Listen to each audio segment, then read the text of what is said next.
Hi అండి. ఈరోజు mutton curry చేస్తున్నాను నేను. ఒక బౌల్లో మటన్ తీసుకొని 2-3 సార్లు శుభ్రంగా కడుక్కోండి. అది నేను చూపించేది కేజీ మటన్ అండి. అది అందులో కొంచెం పసుపు వేసుకున్న తర్వాత కల్లుప్పు వేసేయండి. కల్లుప్పు అయితే మనకు అర్థమైద్ది ఎంత ఏంటి అని. తర్వాత కారం వేసేయండి. తేజ కారం అండి. అది చాలా మంటగా ఉంటుంది ఆ కారం. అది వాడే వాళ్ళకి తెలుస్తుంది అదే మంట ఎంత ఏంటని. అది వేసుకున్నాక కొంచెం నిమ్మకాయ పిండి వేసేయండి. నిమ్మకాయ పిండిన తర్వాత అంతా కలిపేసేయండి ముక్కలకి పట్టేంతవరకు. ఆ ఉప్పు, పసుపు, కారం, నిమ్మకాయ. నేను నిమ్మకాయ పిండేటప్పుడు దాన్ని గింజలు అందులో పడ్డాయి, నేను అందుకు తీసేస్తున్నాను. ఇది అదంతా మంచిగా కలిపేసేయండి.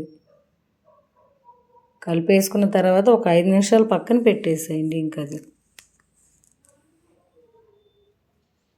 పక్కన పెట్టేసిన తర్వాత దాంట్లోకి కావాల్సినవి ఇప్పుడు నేను చూపిస్తాను చూడండి. మసాలా అవి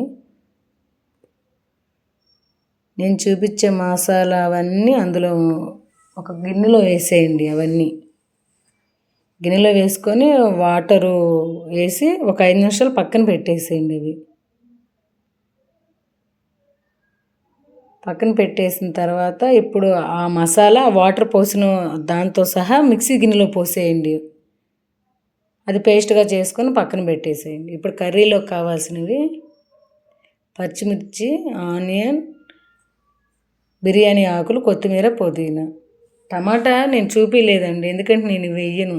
గ్యాస్ ఆన్ చేసి ఒక బౌల్ పెట్టేసేయండి. ఒక బౌల్ పెట్టిన తర్వాత ఆయిల్ వేసేయండి. అందులో ఆయిల్ కొంచెం ఎక్కువే పట్టిద్ది, మటన్ కర్రీ కదా.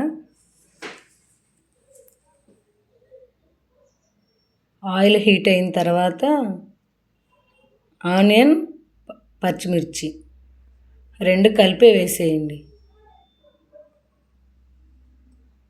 2 కలిపే వేసిన తర్వాత అవి వేగిన తర్వాత బిర్యానీ ఆకులు 2 కొంచెం అల్లం వెల్లుల్లి పేస్టు ఆ 2 వేసి మంచిగా కలిపేసేయండి. కలిపేసిన తర్వాత ముందుగా మనం మటన్ కలిపి పెట్టేసుకున్నాం కదా,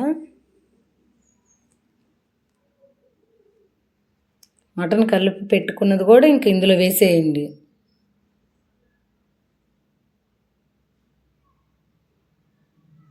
మటన్ అంతా ఇందులో వేసిన తర్వాత అంతా కలిపేసి మూత పెట్టేసి ఒక 5 నిమిషాలు వదిలేసేయండి. 5 నిమిషాలు వదిలేసిన తర్వాత కలిపేసి కరివేపాకు వేసేయండి. మళ్ళీ కలిపేసి కరివేపాకు వేసి మళ్ళీ మూత పెట్టేసేయండి. నేను ఇప్పటికైతే వాటర్ పోయలేదండి. అందులో వచ్చే వాటర్ తోటి అది ఉడుకుతుంది. కరివేపాకు వేసి మూత పెట్టేసిన తర్వాత మళ్ళీ మూత పెట్టేసి ఒక అరగంట వదిలేసి తర్వాత వాటర్ పోసేయండి. మటన్ కదా, నీళ్ళు కావాలి, ముక్క ఉడకాలి. తర్వాత మనం వేసుకున్న మసాలా కూడా అందులో వేసేయండి.